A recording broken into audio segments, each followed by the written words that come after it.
Okay, good morning, everybody. Natalie, I think you have to unmute yourself to say a few words, and Okay. then I will introduce Caroline.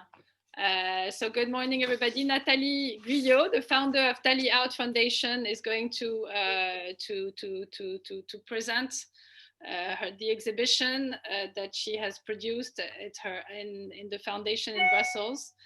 And we are going to then have a live visit of the studio of Caroline and the process of her making the tapestry in London. And then we go back to Brussels to the Fondation to have a tour of the exhibition commented by the artist. So Nathalie, you can start.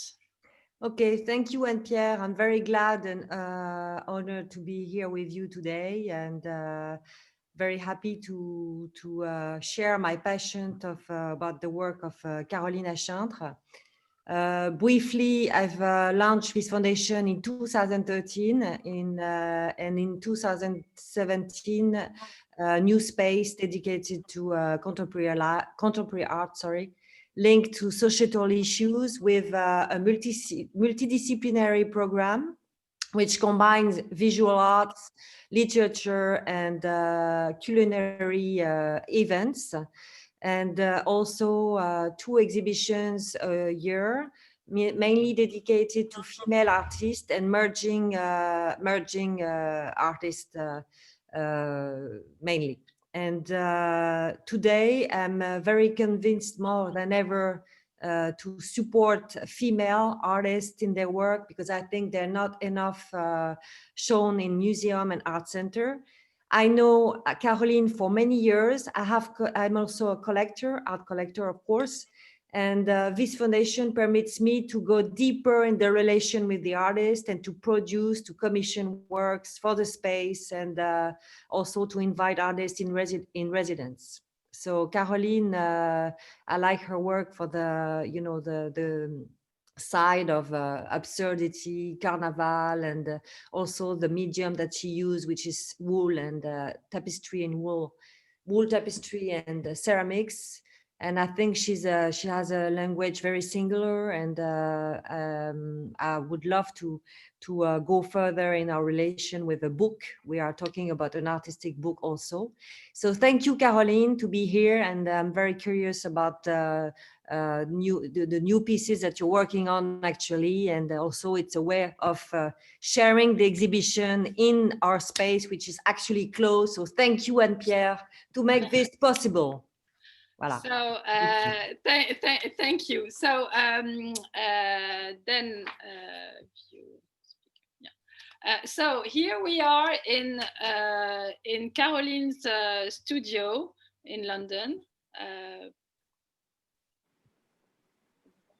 Can you may I have to stop this screen share maybe? I didn't screen share. Okay. Can you see me? Sorry. Are we still on? Now you can see. Yeah. Okay. Good. So here. Yeah. Okay. So here we are with Caroline Achaintre'S in the studio in London. Caroline was born in Toulouse in France, so she's French. She has a French passport, but actually she grew up in near Nuremberg in Germany, and then she came to London to go to Goldsmith. Where she had some fantastic exhibition in the UK at the Camden Art Centre in 2016, at Turner Contemporary, and at the Palais de Tokyo that I suppose that a lot of you have seen. So her technique is she has mixed media, and she did earlier works in textile. We're not going to see them today.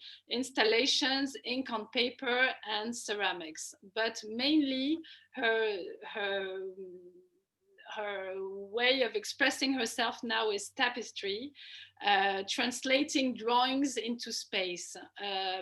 Caroline considers herself as a sculptor, and you can see that the tapestries have some very influenced by primitivism, and they look like masks, half human, half animal, sometimes disturbing, but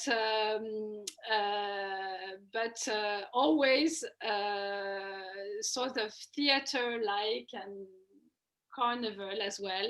And so now that we are so lucky to be here with her, she will present her work, and behind us you see the canvas, and then she will make a live sort of creation and in process.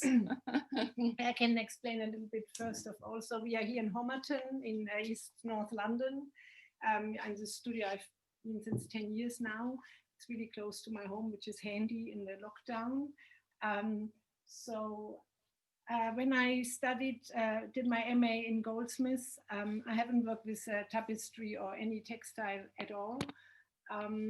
But I was making small intense ink drawings, and I dealing with the uncanny, the idea of Freud that something familiar turns into something haunting, and because of that reason, I wanted to translate it into a domestic material and also enlarge it in size, in scale. Do you think we cannot be heard? Or? Yeah. Okay. I was part of the contemporary art, but they had a textile department, and I thought maybe that I should translate it into a carpet because of this domesticity, and went to the textile department where I was introduced to the tufting gun, which you will see in a minute. And that was quite unpopular at the time, and it's really, it's a quite specific, quite shaggy, woolly result. But I didn't just fall in love with the result, I also really liked the process. It's quite physical, and before I was an artist, I trained for 5 years as a blacksmith, and I quite like a physical interaction with the work. People think it's tissé, it's woven, but it's not woven, it's actually shot. So it's a very different process, and much faster as well. I can maybe also have one finished piece here that I completed like only like a week ago. It's going into, so it's huge. So maybe I try to show that from top to bottom, yeah. It's called the Yeti. The first piece I made that also is wearing gloves. I've been invited for an exhibition called Witches of the Anthropocene, and it's in the museum in Exeter. And one of the exponents, they're part of the collection, is a cauldron that did belong to a witch from Devon, a white witch, and they want to make a whole exhibition around it, around mysticism and so on. So I made this piece in response. So because the Yeti obviously is this abominable snowman belief, but it's a really old Himalayan folkloric belief. And like with masks, for me, masks are often, they are like the characters themselves, like in a James Ensor painting, for example, they turn into it. And this is a bit like a suit, but it's also like a character.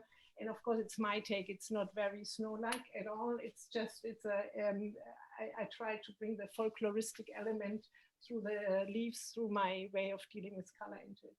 But it's a between the creature and the suit it's wearing in the same time. So it's a mix of the Yeti and a mask. No, the mask is more, I used more as an example because it often appears, that's almost more a suit than a mask. Yeah.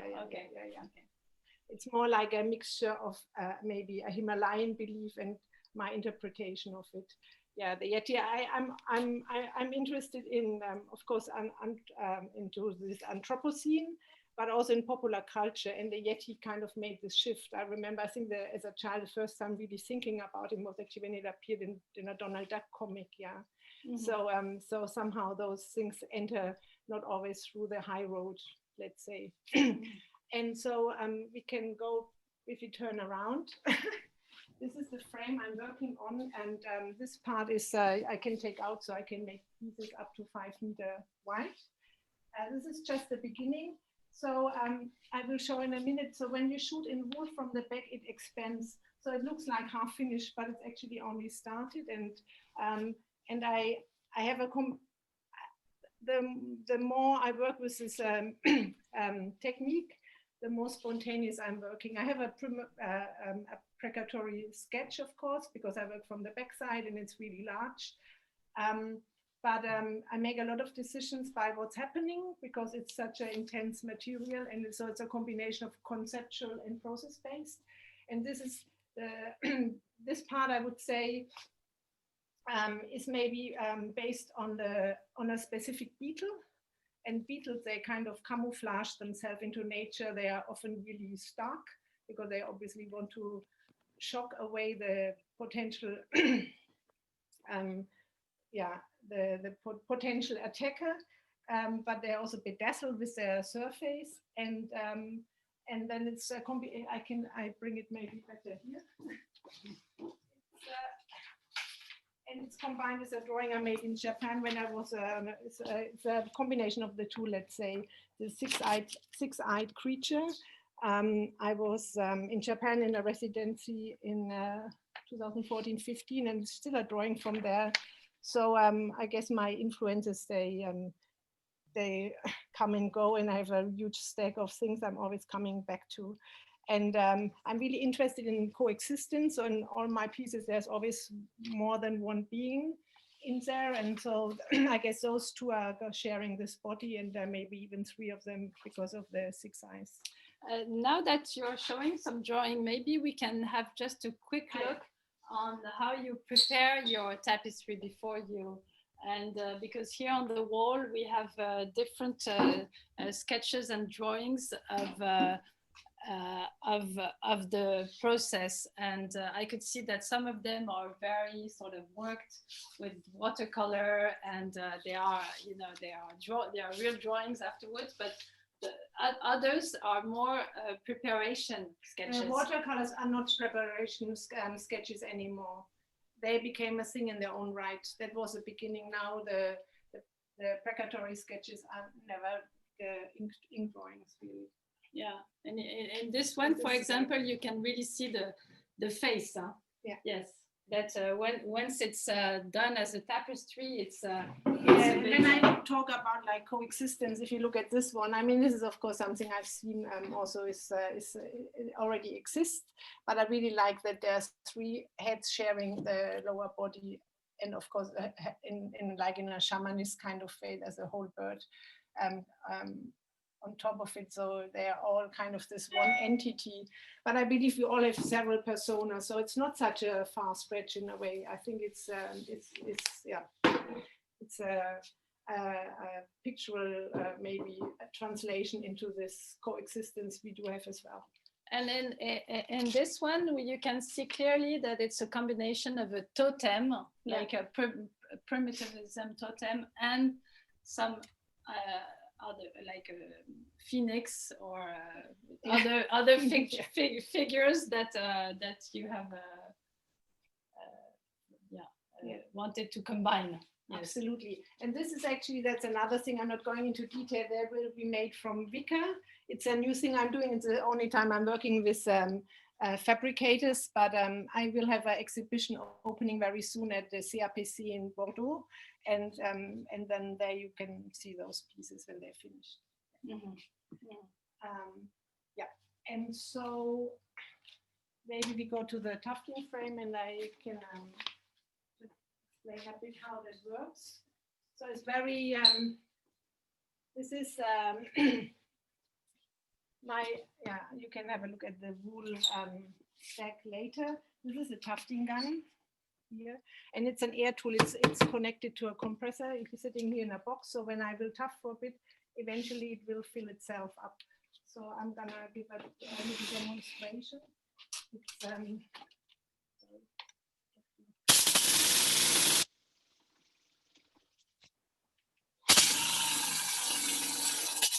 let's be closer to the camera.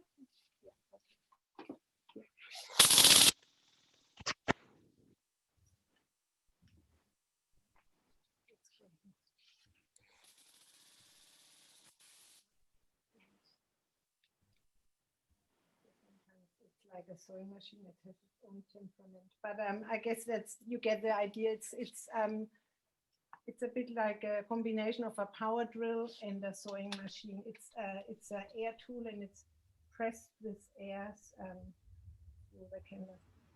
And once the piece is completed, it will be fixed for good with latex. from the back side.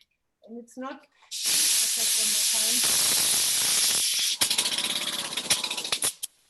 It's not a technique I invented or so. It's there is such a thing as a very tiny industry from maybe the 70s, the hand tufting.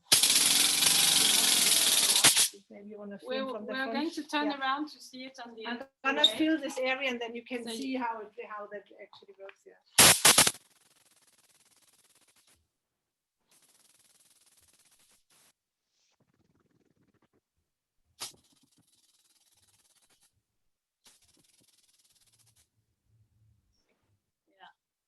Okay, that's it. Yeah. So we thought it was very interesting to see the creative process, and actually you do your tapestry. Will it be well, not upside down, but on the usually you use it. You want to show the reverse of the. I have to mirror of course I have to mirror the design. Exactly. But if actually your pieces, they could be reversible in a way. You can see something from the back, but you decide to keep this. I mean the back side is also beautiful, but I've only once ever suspended a piece, makes it very theatrical and also almost a bit like a sacred, like a church-like, or so I'm not such a fan of the suspension. But they are also beautiful from the back side. I mean, shall we? I can show it here. It's not. So this is. So that's the back. This has been fixed with latex. If you touch it, can't touch it. It gets hard, but it stays soft. So it's like glued into the canvas, but just so much that it's it can live like. And that's a canvas. That's a canvas. I still have to hang it, and you paint it a bit before. This you is prepare it. Oh, this is a latex. Okay. I don't really hang okay. All right. Before we go to Fondation Thalie, there is just one thing that I wanted Caroline to show is her ceramic that she's working on, because we're still in the studio.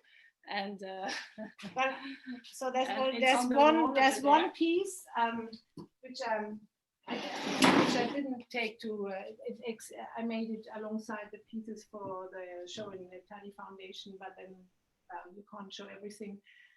So I don't fire my ceramics here. I usually don't even make them here now in lockdown. This first time I will make pieces here and then bring them somewhere to fire. But usually I don't mix up those practices. So usually for like a month or so I only focus on ceramics, and there's a different mindset. It's a very different speed as well. It's quite swift, but then you have to, of course, several processes. You have to fire it, you have to glaze it and fire it again. And I think I always, as Anne-Pierre was correctly saying, I'm like, I feel like a sculptor, but I hardly come off the wall with my work. So I have the shift between 2 and 3 dimensionality. And that was the case with the tapestry I've been making since 2003. And then a few years later, I really, again, wanted to embrace sculpture more and also had to have another element in my work. And I started to make this paper mask from discarded drawings. But paper doesn't have a long lifespan as a sculptural material. So I, again, tried a material I never used before, clay. And luckily someone introduced me to the right kind of clay that allows me to treat it a bit like as if it is paper, because I really like it to be thin, and also like clay with this 2 and 3 dimensionality. Like here is kind of, if you shove it together, I mean, there's more to it than just that. But of course you can build up ceramics that they're really heavy or thick skinned. And this is somehow this is not my process. So I play a lot with surfaces and of course with the shape, but I want them to be like still appearing to be malleable. I will speak maybe a bit more about that when we are going to Brussels. But for me, they have a strong relationship to paper still. Yeah, they're very beautiful. Where do you make them exactly? I at the moment I make them in Kempten. There's Rochester Square. It's run yes. by artists. Yes. And yeah, for quite a while I could go to the Camden Art Center. I was an artist in residence and then could extend that in exchange for editions. But unfortunately, that of course came to an end. And my dream is to whatever a studio that's big enough, or have separate rooms for a kiln and lofting boards. It's not so easy in London because the two practices don't really like each other. The one creates fluff and the other super dusty. And so anyway, I go there and to make the work. Okay, so now we're going to go to Fondation Thalie. Maybe we can have Julien to unmute himself and start filming. Yeah. I hope that you could see well the images and the quality is good, because that's important. Could you see Natalie? Yes. So here we are on you.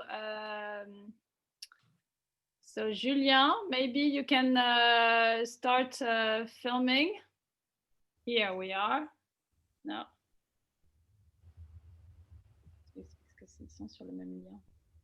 Because if in the worst case scenario, I'm happy to go through a slideshow they have of the show. I mean, should ever the camera not work, we can do it that way as well. Yeah. I have shared with them.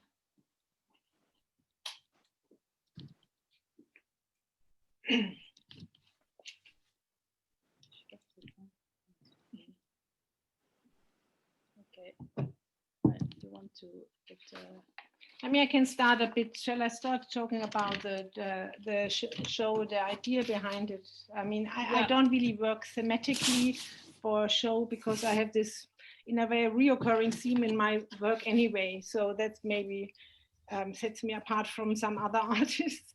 But the show is called The Vue Liquide. And so obviously is a liquid way of seeing things.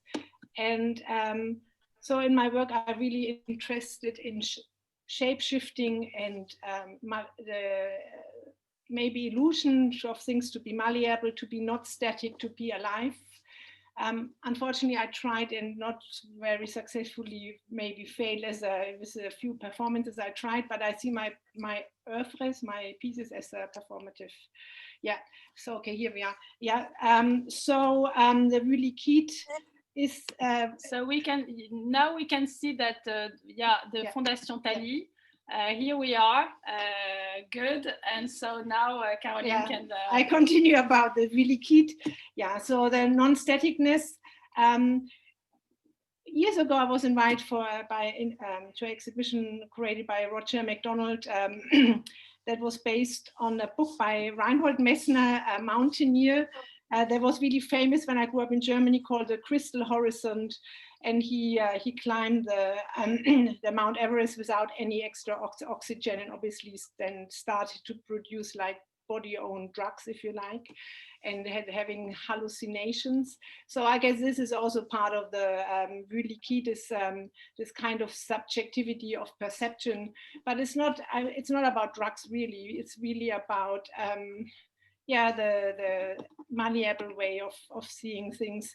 And this liquidity is also a reoccurring part of my work. Okay, so when I was invited to show in Brussels, I was really happy. It was not the easiest time, as it turned out, with the corona was about to happen. So it's the first, I think, it's the first show I've done, as first solo show I didn't install myself. So it was a really great team effort, I have to say. And Julien really was great, and also Claire at the time, and of course Natalie were really great to work with. So I like to work with the exhibition display often. I like to create a kind of habitat for my work, because in a way they're all creatures. So but the space is very open plan and beautiful. So I didn't feel I need to interfere too much plus most pieces were wall-based anyway in that show. Together with Julien, we decided on using those really beautiful tables. I think they were made by Claire's partner, whose name I don't know, unfortunately, but thanks to the maker. And they really work well, especially, let's start here with those two pieces. So it's a pas précis on the left and beaker. And these are really exceptional pieces for me because it's the first time I played with the shape of the vessel. So they're really based on pots, maybe pots that have gone wrong. So on the left is more like kind of what's been painted on it and is kind of melting away. And the other one, beaker, if we manage to see it from the other side, is kind of turning into something more animalistic. It's yeah. And I guess this shape shifting, this transition from an object to a subject is a reoccurring thing in my work.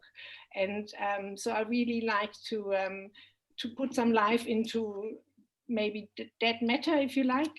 And clay is really a great material. So in this case, obviously it works through the shape, but the amazing thing about ceramics is also, of course, the surface.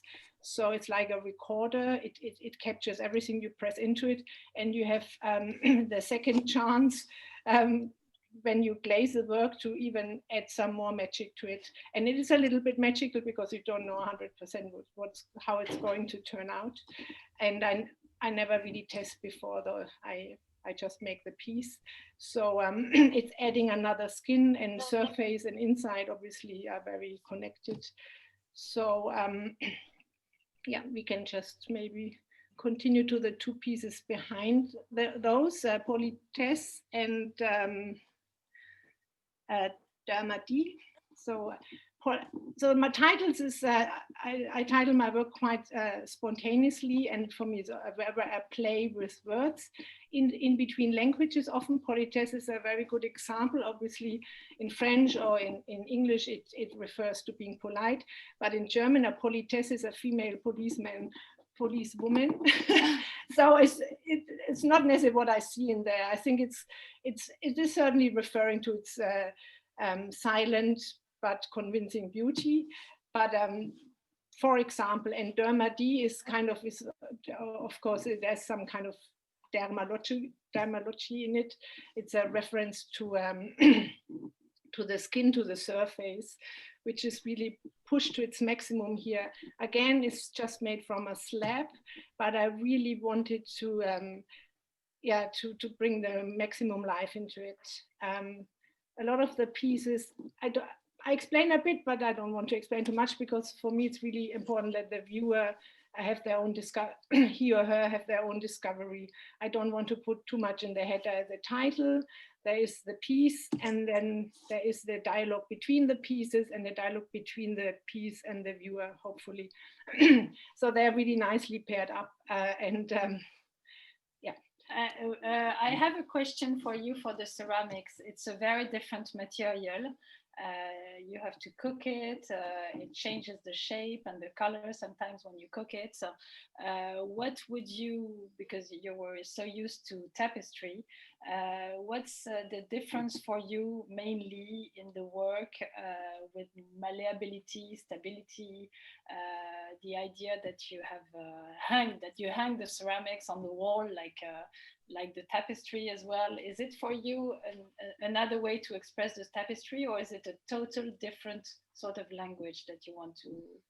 It's not another way to explain the tapestry. It's I think they coexist. I really wanted to have another kind of being in the work. I think they complement each other and they have really great dialogues. So obviously the most obvious thing, they're very different in size, and of course also in materiality, but the process is the time, as I said, the time frame is different. It's very quick, and you can control it only to a certain extent, and you have to work with or against sometimes gravity is something I use a lot because I really like that, because that's also a kind of indicator of some liveliness. Yeah, so it's not they are on the wall because that's how those pieces maybe still work the best. That's what I mean. It's my work often they're like more like reliefs and sculptures in a way. Yeah, which is interesting is that you use craft. You use ceramic as craft, tapestry as craft, so and drawings as well. So what you like is to work with your hands, and that's very important. You like to work with the material and to make it say something about it when you touch it. Absolutely, I think it's the only way for me to understand a piece of work. It's not a moralist decision. I totally praise or I like artworks that were made by others. But for me, it's it's the only way I can express myself to make sense of what it is. Because often there's nothing to begin with, but then you have to find the piece that's in the material. It sounds a bit like maybe alchemical, and it is. But I think that's like if someone is carving in stone, they have to find what's in the stone, and I create it from wool or clay. But that's the only process I can operate. Yeah. Could you work with wood? With wood, not my material. No. Rather, I mean, I tried metal and it worked to a certain extent, but also not necessarily in a very artistic kind of way. Or maybe bronze, but that's another technique. Yeah, that's another technique. Yeah, exactly. Then you have to. I guess casting is interesting because of the negative and the positive space. But a cast is also a reproduction of something you prepare, and I quite like direct mediums. I mean, I also have done some printing like lino cuts or so where you cut into it directly. I like the directness. Yes, and I think that's what's quite admirable about them is that you see with craft, you see the amount of time that the artist has spent. You see the gesture, you see the soul, and you can really transmit that, because when you make something, it's really what you wanted it to yes. And I couldn't even put it into words because of I don't know exactly. I have a drawing, but I'm happy to go away from that. But I don't make such a separation between art and craft actually, because I did touch on that subject since a long time. And when I started, it was a huge difference. I think the craft has caught up now, also whatever art market wise or so, which is good, because it's good if people are confused and don't know anymore which category is it. That sounds really healthy to me. Yeah, I totally agree with you. I think that maybe or conceptual art or some artists that were that have big studios with a lot of assistants doing the work for them. It's a way of coming back to the source of art and through material. So here we have the rest of the exhibition. Yeah, I mean, we don't have to talk about every single. This is maybe Puff. The one at the bottom here is called Puff E, so as in puffy. And and then we maybe talk about two more tapestries, and I think then we wrap it up. This is again, it's like made from one. Anyways, the Puff. Yeah. So let's go speak about Spitfire. Yeah, Spitfire is maybe a little bit infantile. I realize sometimes when you're really close to work, you don't notice. But there are two things are really striking. Obviously, it shows my adoration for Aztec sculpture. Yeah, it's quite a. So this is maybe the closest I can go to stone masonry in a woolly kind of way. And then this kind of effect that I managed since I use mohair, which is only since 1 year. Additionally, that it looks really like it's being sprayed on, yeah, this kind of soft edge, that kind of this, I'm pointing at the screen, which obviously no one see, sorry, but the kind of the eye with the four vertical stripes has this like soft touch corner underneath. And maybe we go to the, what is it called? Inhibitor, or is it in another room? Let's go to inhibitor. Okay, this is the last piece I made for the show, and again it shows really well this coexistence I'm interested in. So if you look again, I rather not explain, but now here I am, so I try to explain what went through it. So on the one hand you have this big creature, the silhouette, but at the same time you have at the bottom half maybe this melting face in it. And the inhibitor is that inhibitor is normally a chemical process where something is slowed down. So it's also the idea of maybe a parasite, that one part of this combination of the two personas is kind of slowing down the others and is kind of dragging it down. Is very painterly piece. With the long threads, not so. Yeah. We have a question from one of the members saying, "What is the real size of this actually?" Yeah, that's a good question, and I have the list here. It is, it's 2.66 by 2.8. It's a size is. I'm using quite often has to do with the frame, but it's also a size I can relate to. It has to be a bit bigger than a human being, otherwise, because I do obviously in a way they're also monstrosities. They can't be really that much smaller, but just a bit, yeah. And this, yeah. If we ask you the question about the relationship between tapestry and expressionism, what would you say in terms of colors and maybe influences? So expressionism, I think much earlier in my artistic career, I discovered the German expressionists, and I was especially Nolde. I really liked their directness of emotions. Also Munch, which was not a German expressionist, but this kind of portrayal of angst or distress. I felt it wasn't translated from one thing to another. No, it was really, really in the piece. And that was at a time when I did my first tapestries, and they were still translated from ink drawings, and they were surprising because again they looked liquid, but you could tell that's a drawing and that's a piece. So that really freed myself from working in a more detached way, and they became less painting-like and more object-like, the tapestries.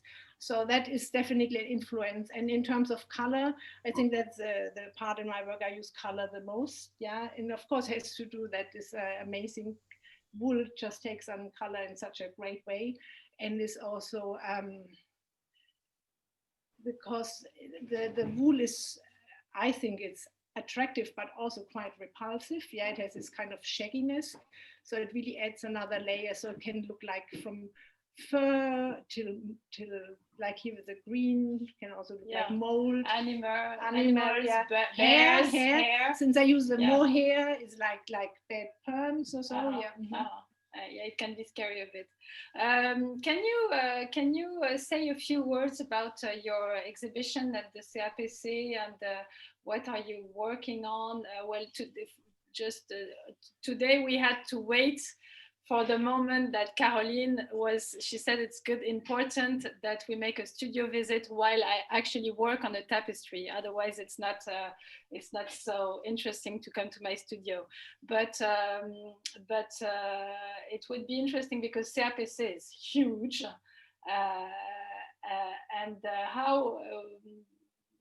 what are I suppose it's a production of new pieces, and what do you think that you're going to show? So it actually is a traveling exhibition. That is the fourth stage. It's been in Vienna at the Belvedere. It went to Mocco in Montpellier. It went to Rome at the Fondation Giuliani, and it was supposed to open end of November and will open whenever the lockdown is over in December. So it's a traveling exhibition that grew over time, and for every stage I make a new work. I add some new work. I don't make only new work because when I did the Belvedere show, the great curator and also friend Vincent Honoré asked me if I want to do a solo show at the Mocco in like 6 weeks time, let's say, and obviously my work takes a long time, and I said, well, this is physically impossible because I'm already involved in the show, but why don't we share this exhibition? And then he was really great in finding two other amazing places who were interested in my work, and so that's how that happened. It's like I never had a 4-stage touring exhibition. So obviously I don't have the whole of the CAPC, but I have 8 galleries. It's a lot of space, yeah. So there are also some wicker pieces and some new commissioned wicker pieces that play with the space. They're really in between architecture and my way of creating. It's an interesting new thing to actually work with makers. And otherwise, I think there are 8 or 9 tapestries and a huge series of ceramics. And because of the nature of the space, I also designed exhibition architecture for it, because it's like they have limestone, like it's an old building with new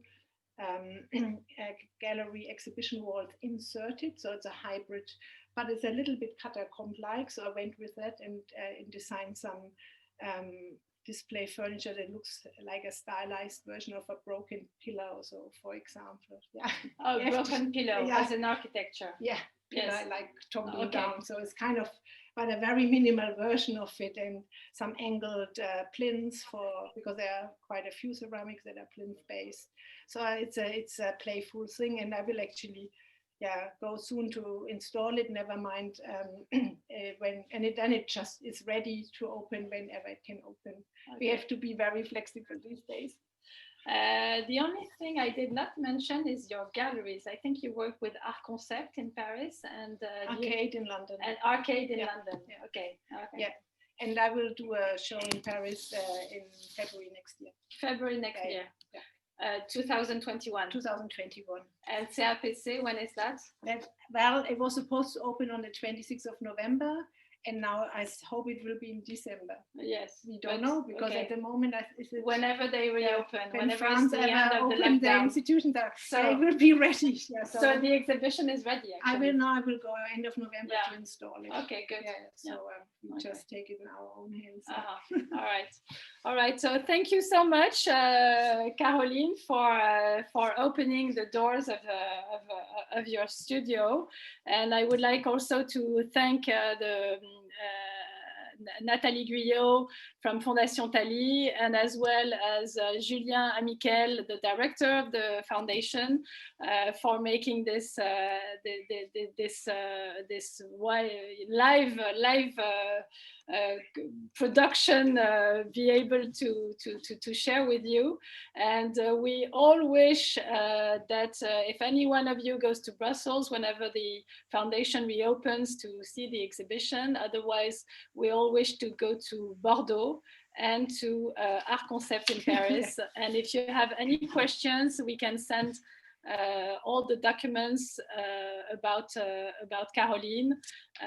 She's an amazing artist. She's going to have a fantastic career. She already has.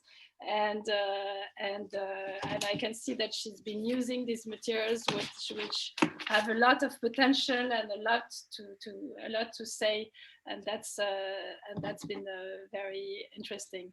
So have a great day wherever you are in the world. Provence, Switzerland, Paris. Zoe is in Paris. Brussels. Here in London, it's very sunny, so we hope that it's sunny for you everywhere. Have a great day. Thanks, Nathalie. And thank you, Caroline. Thank you, Anne-Pierre. I just want to add that the exhibition will be prolongé until mid-February because of the corona. So for those who are in Brussels in January, will be very happy to host you and to show you the exhibition.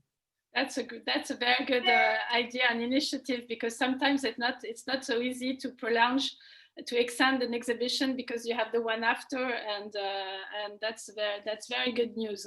So absolutely. So for everyone's going to Brussels, and actually everybody says that we can't travel, but I see a lot of people traveling. So have a good day to all, and thank you for being here. Thank you, Anne-Pierre. Thank you very much. Thank you, Caroline. Goodbye. Bye. Namaste. Namaste.